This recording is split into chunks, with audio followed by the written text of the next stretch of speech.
I know there is another important session which is going on. Nevertheless, I'll talk about this particular agenda, which is artificial intelligence for sustainable development. It's good to be back here after 2 years, right?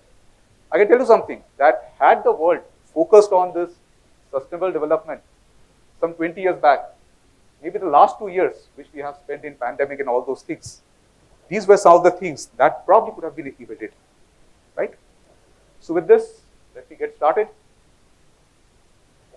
Again, this is a very old saying that in God we trust, all others must bring data. So this saying is back from 1914, right? When Edward Demings, a member of the US Parliament, an educator, he said this. It was true at that point in time, it's true even today, but with some changes. So when we say data, the problem is that the data which we see all around, it can be used in the right way, it also can be used in the wrong way. So maybe we need to tweak this particular part a little bit, saying that it's not in data, but in the right kind of data. Because the potential damages which the wrong data can do, right, it's enormous. So when I was a kid, I used to think that how we can use things like this, mathematics, statistics for the betterment of the world. And now, sitting in 2022, right, I think knowing how maths can help develop models which can help the mankind, how statistics can find out the unknown traits hidden from the data, that has probably become one of the most important skills which people will be having. So this will be my agenda. First is the entire landscape on which we were dwelling with, the threats to the civilization, sustainable development goals, rise of AI, how AI is impacting the sustainable development, and with the final summary. Now, when we talk about sustainable development, a lot of the time, people are only concerned about the environment part of the sustainable development. The true definition of sustainable development is that a development which enables the current generation to thrive and grow without hindering or hampering the growth for the future generation. That is what sustainable development. But again, broadly, whenever you'll hear about sustainable development, people talking about it, people becoming serious, it's always about environment. Why, you know? Because again, environment is the act of God, right? We don't have any control over the act of God. That's why people will always blame environment for the lack of sustainable development. But there are three pillars of sustainable development. One, definitely the environment, but the two others are society and governance. So while this environment is something which has been largely talked about, people generally evades away from talking about the other parts, which are the society and the governance part. So when I'm talking about governance, so governance about the public policies, governance about the economic development, governance about laws, and many other things. At the end of the day, sustainable development is something which is all inclusive. Just environment alone is not going to solve the challenge or the solve the problems for you, right? The challenges are far beyond that of the environment. At this point in time, what's happening is that we have started realizing the effect which environment, if it goes wrong, it can create on mankind. We have seen that newer traits of diseases are coming up. The glaciers, they are melting away, right? Agricultural land, they are probably not editable anymore. So many problems are there. But again, that's just one part of it. Many of the environment problems are also because we have misused this entire resource which we had to our disposal. Rather than looking into using it properly for the growth, we have probably misused that. Again, I mean, just for people who are probably staying in Bangalore, who stays out of Bangalore. So when I used to come to Bangalore back in the 90s, it was a totally different city altogether. Come in 2022, right?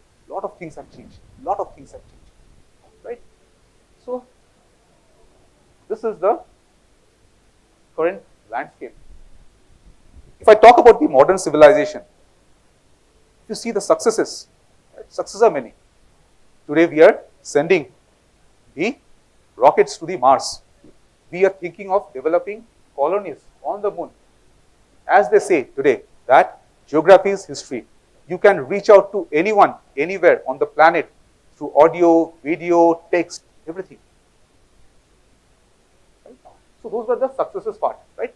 Also, if you see the development in terms of the heavy industries, development in terms of how we are using agriculture,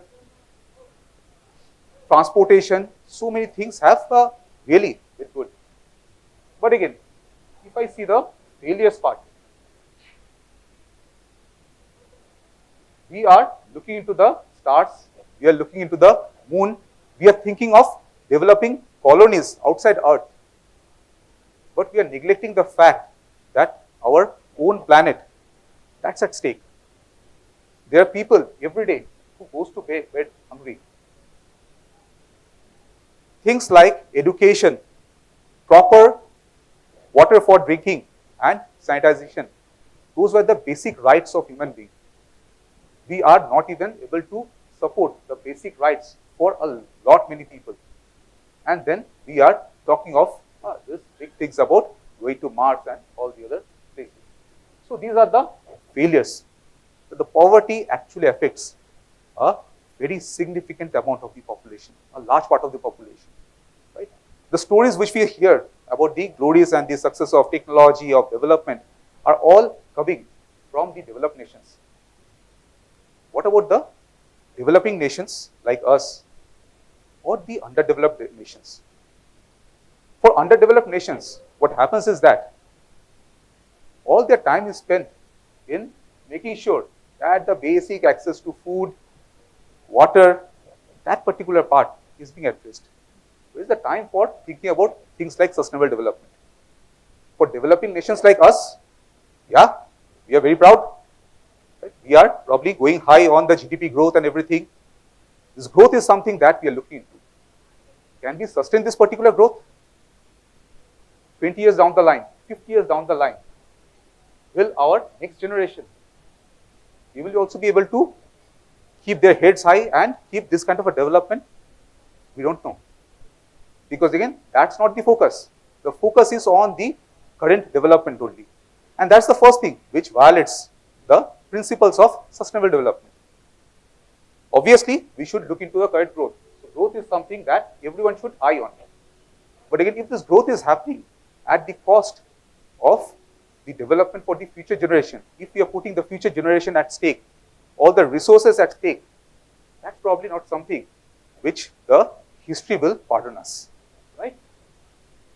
So again, unable to access basic needs, resources not utilized properly, and these policies are sometimes biased. Coming to this policy part, as I said, that whenever we talk about sustainable development, environment, society, and the governance, right? So society and the governance part, a lot part of it, the policies are there in place. If we talking about the policies, so policies are such that most of the time it probably favors the developed countries. The developed nations, what they are doing is that they are creating policies and they are ensuring that their economic development, their growth is not hampered, but at the cost of countries like us and also the countries which are underdeveloped. Just for the money at which people can buy maybe a loaf of bread, they are giving away their important resources, both natural as well as people, to this developed countries. Right? So that is something in which we can't have a sustainable development going ahead.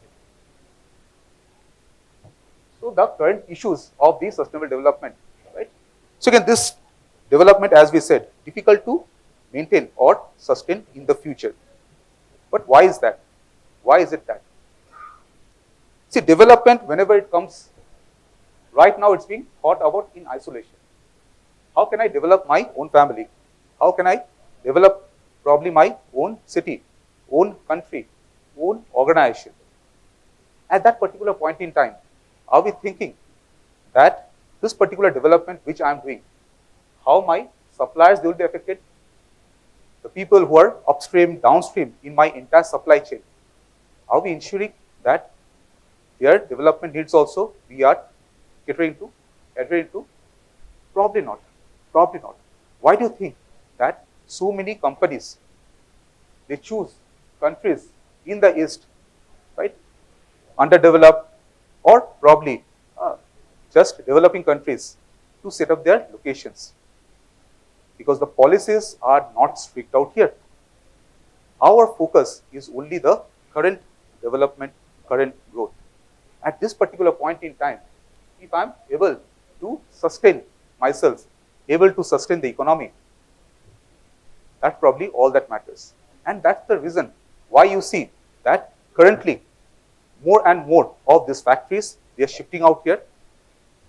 And if the sustainable development goals or the policies, they don't kick in, what might happen is that after a few years down the line, we probably will be depleted of all our resources.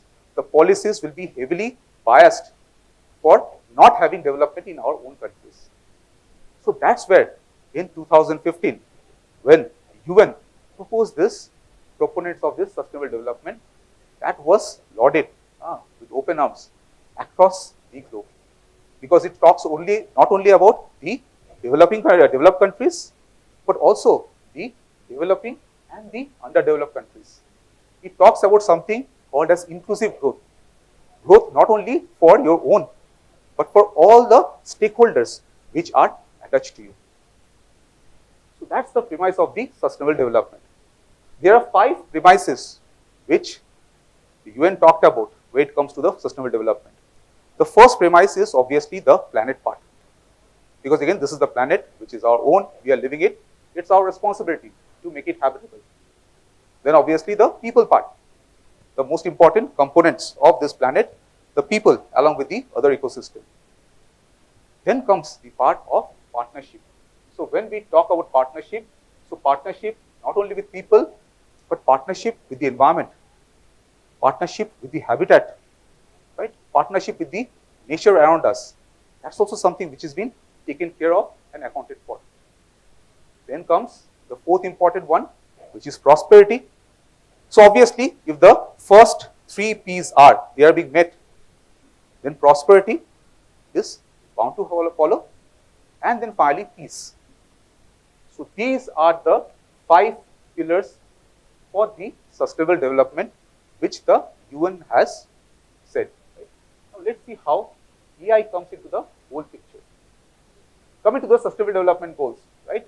If you see a company right now is looking at policies, looking at its growth, which has a direct impact on its revenues, on its balance sheet, everything. But what about this upstream activities? What about those downstream activities? There are no policies that probably measure it. So at this point in time, we are probably measuring the performance of the company in terms of how it is doing for its investors. There are laws in place which also says that how the company is doing in terms of maintaining the sustainability of the environment. But again, the company which supports it or the company which takes the product from it, are they sustainable or not? People are not bothered. And that's why you'll find that there are many of these reports which comes up as to how workers are treated in those third world countries. And then most of the time, this kind of a reports, they are probably buried underneath. Right? People doesn't make a lot of noise about those parts. Now coming to the AI part. Now people are saying that AI is the solution to every problem. Whatever problem you have, right? You'll put some kind of a AI and that AI will solve your problem. In terms of the intelligence part, see the intelligence which we define is our own version of intelligence. This is our kind of intelligence. We don't know that if there are some more intelligent planets, species in some other planets, probably their definition of intelligence is something different compared to ours. But again, for our case, these are probably the pillars that we probably think, and through the thinking process, we learn, we evolve, we try to reason, comprehend, right, and all that part. Now, what we are trying to do is that we are trying to put the same kind of intelligence into that of the AI also. So, artificial intelligence, the real intelligence is here with us, right? That's the natural intelligence. And when we talk about artificial intelligence, we are trying to artificially imbibe our way of thinking, our kind of intelligence into that of machines. Right? So, there one good thing and one bad thing. The good thing is that with the progress of the current technology, these machines, they can consume information at a much faster pace compared to us. They can consume this information, they can store, process at a much faster rate compared to us. But again, at the same point in time, when it comes to the learning part, since we are only making these machines learn from the data which is around, if this data itself is flawed, the data which is there out there, that data itself doesn't take care of the sustainable development issues, then obviously the AI system which will get generated, that AI system will also be flawed. When we talk about sustainable developments, some of the important things are those of the society, those of the gender inequality, those kind of things. If you put the data also says the same thing. Then how come an AI system will evolve from this kind of a system with the right kind of a decision? So again, I'll not come to what exactly is artificial intelligence, but if I talk about these two parameters, one part is what humans do, systems that think like human, systems that act like human, right? And then the other part is rational systems. One thing we know that is that if we build systems which probably thinks like humans, then sometimes it will not be rational. It will not be rational. So again, we are trying to use AI for all the different solutions, and then because this AI will be developed basis the human, that AI itself can be flawed. We'll come to this famous example which was there. This happened few years back. It came up in the news, I think somewhere in 2017. So Google had this car, autonomous car, which was getting tested on the streets of California. And then this car hit truck. That was a problem, right? So the news was all over the places. AI is evil, ban AI, all those things came up. I'll tell you what exactly had happened. So this car, you see that particular part, it's a camera which goes around.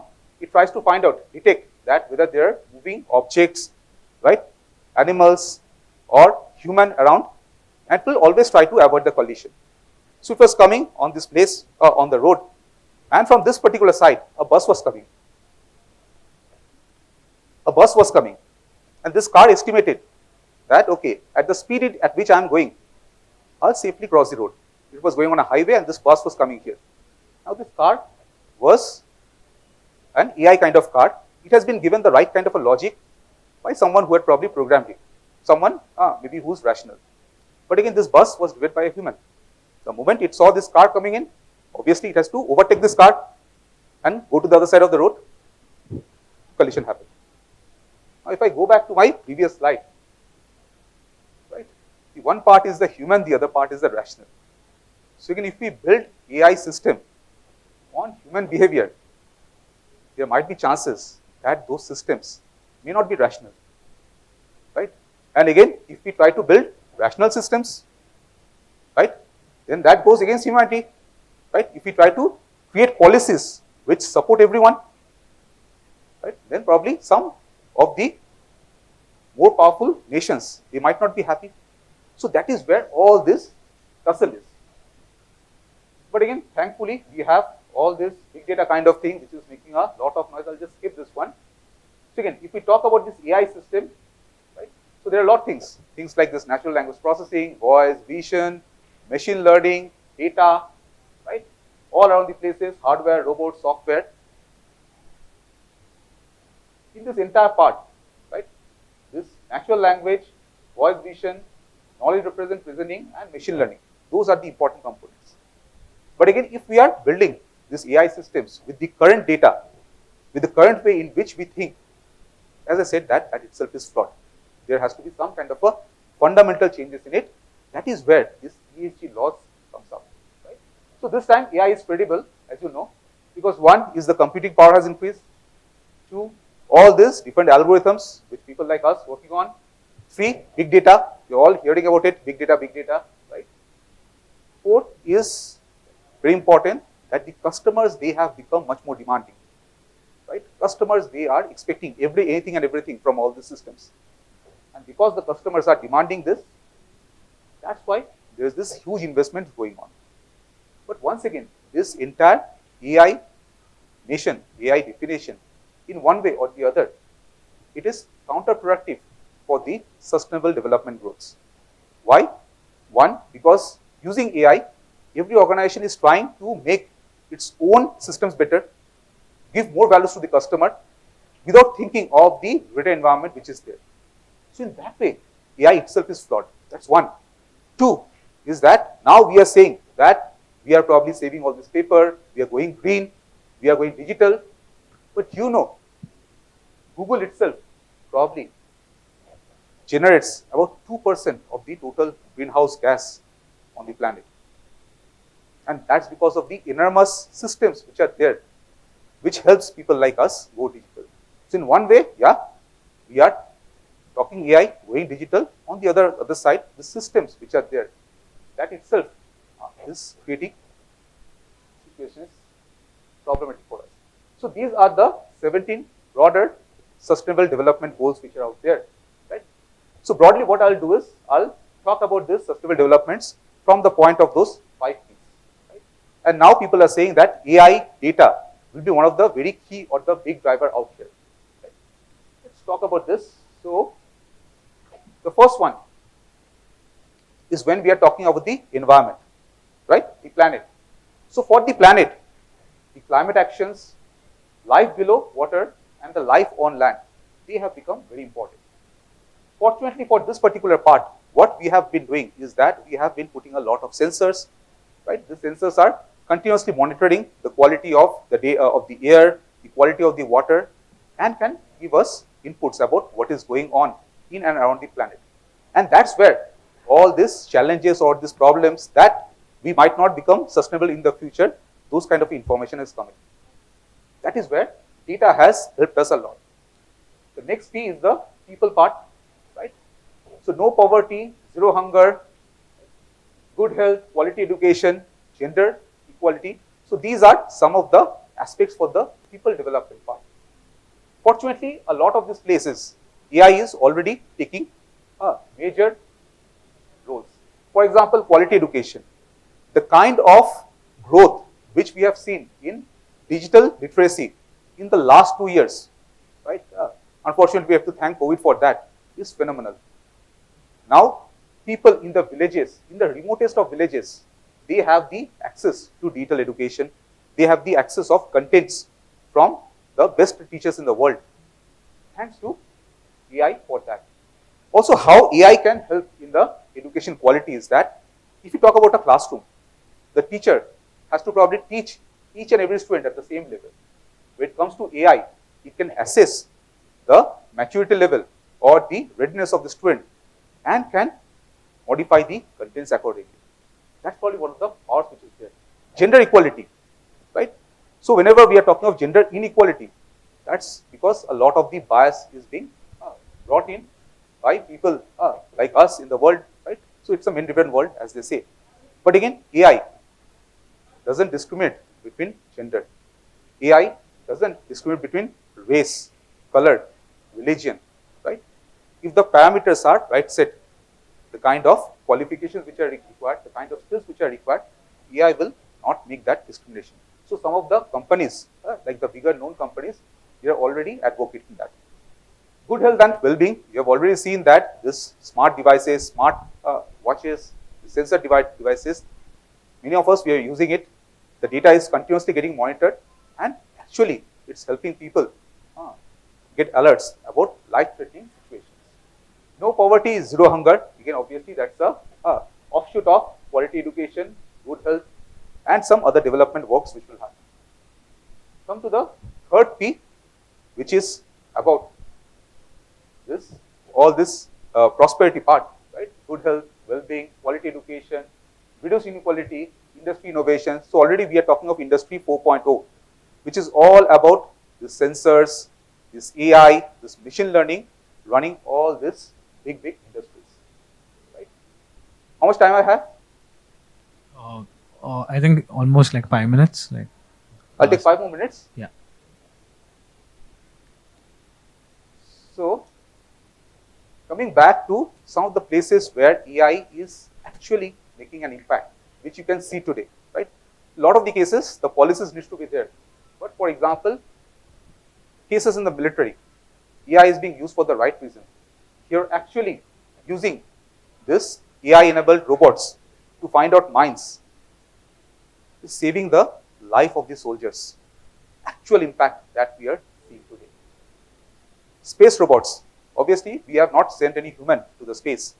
We have sent the robots armed with all the different kinds of sensors possible so that these robots, they can collect the information about the environment, report it back to us. So this kind of a scenario, right, we don't know whether Mars is hazardous or not, but this AI-enabled system, they can give the information and probably get greener pastures for us.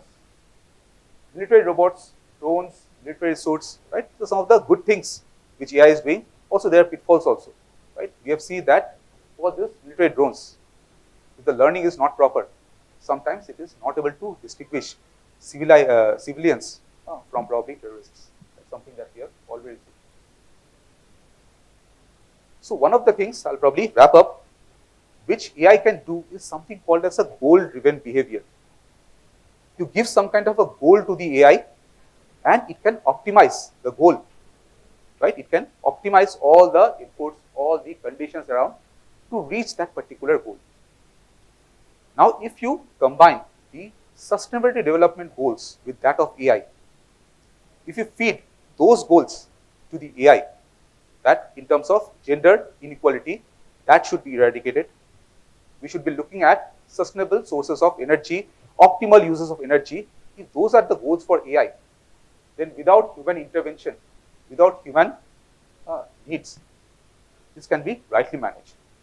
And as I said initially, that we make all these policies. And because we make these policies, those policies are biased. It's very difficult to audit humans, very difficult to audit the nations around which are making these policies. We can probably debate about those, but nothing happens out there.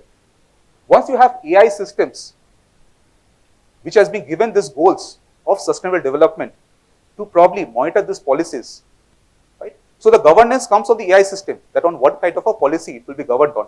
And that is something which the world leaders probably will be agreeing on, right? So they are probably giving some particular nation or some particular economy more advantage compared to the others. That particular part may not kick in. So while we can't govern nations, while we can't govern governments, right?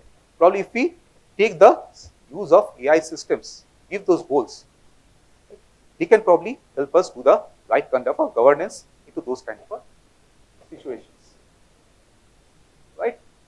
So yeah, this is the last slide, role of sustainable development. So again, if you think about it, right now we are saying AI will probably solve all our problems, but what we do is that collective influence of the good people around. So whenever you are creating these policies, whenever you are creating this AI system, right, collective intelligence you take, but of the right kind of people, the right kind of data. Policies should be unbiased, obviously. If the policy is biased, again, once again, this AI will do more harm to us than probably the humans have done. Right?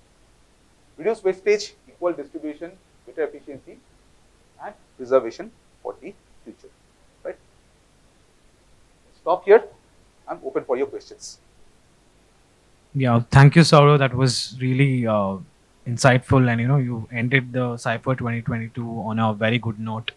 And I have one question. So the question is, like, since we're talking about the bias and the policy side of things, right?